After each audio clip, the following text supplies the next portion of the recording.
Est-ce que vous avez des doutes sur l'honnêteté de Jean-François Copé ? Je n'ai jamais accepté de faire des règlements de compte de personne. Il ne s'agit pas de règlement de compte. Est-ce que vous avez des doutes ? Soyez direct et franc. Est-ce que vous avez des doutes ? Puisque vous me dites vous-même, je ne sais pas où est passé l'argent. Est-ce que vous avez des doutes ? Oui, j'ai des doutes. Vous avez des doutes sur l'honnêteté de Jean-François Copé ? J'ai des doutes sur la manière dont Jean-François Copé a administré l'UMP. Mais au-delà de cela, vous savez, c'est parti en 2007. François Fillon...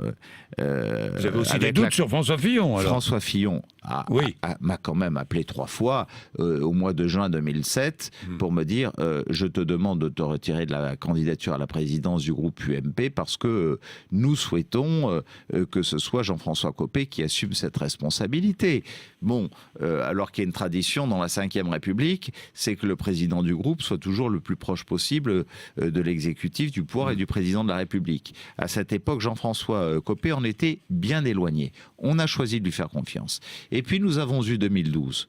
Vous savez pertinemment que l'élection à la présidence de l'UMP 2012 a été une élection faite de tricherie et que si les doutes dont vous parlez aujourd'hui ont réellement éclaté, c'est à partir de 2012. À partir du moment où il y avait ces doutes en 2012, c'est 2012-2014, 2 années de doutes. Mais au-delà de cela, il y a une direction, me semble-t-il.